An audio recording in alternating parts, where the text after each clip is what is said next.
উমরের ফ্যান ফলোয়াররা ছিনতাই করলো, এটা শুনে আবার অবাক হইতে পারেন, যেখানে উমরের কি দোষ?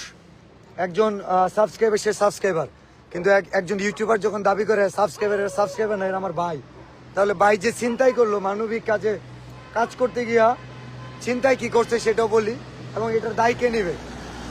উত্তরবঙ্গে মানবিক কাজ করার জন্য আসছিলাম, উমরের ফ্যান ফলোয়াররা বাধা দিল। উত্তরবঙ্গবাসী এটা নিজের চোখে দেখলো, চোখে সাক্ষী। আমি একটু নিয়ে আসি, এই মুহূর্তে যারা দেখতেছেন সে হচ্ছে ভাইরাল সাইমনের বাবা, অ্যান্ড আমরা গেছিলাম ঠাকুরগাঁও, আমার সাথে অনেকেই আছে ভাইয়া। আমরা উনি যে কথাগুলো বলবো আপনি জাস্ট বলবেন যে আসলে হয়েছেটা কি।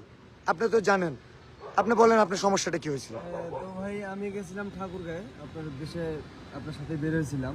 তো ওখানে বের হওয়ার পরে আমি একটা ওমরের যে ফ্যান ফলোয়াররা আছে, তো ওখান থেকে আমার এক গাড়িতে ব্যাগ ছিল, ওই গাড়িতে আমার ডাক্তারি কাগজপাতি বা আমার গাড়ির কাগজপাতি আর আমার কিছু টাকা ছিল, ওই টাকা সহ ব্যাগ সহ ওরা নিয়ে নিছে। কাপড় চোপড়ও ছিল আমার ব্যাগের ভিতরে, আর ড্রাইভিং লাইসেন্সটাও ছিল গাড়ির। তো ভাইয়া এখানে তো আমি কি জবাব দেব? কত টাকা ছিল?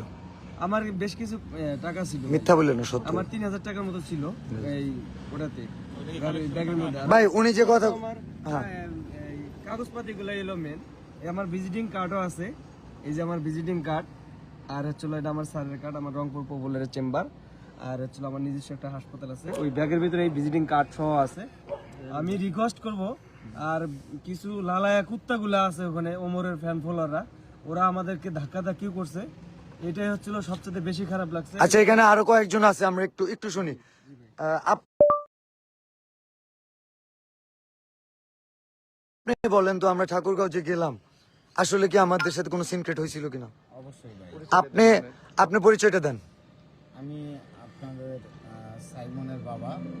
আমার ছেলের চোখের অসুস্থতার কারণে বিল্লাল ভাই সহ পুরো টিম 2 দিন থেকে যেভাবে নিরলস পরিশ্রম করে যাচ্ছে।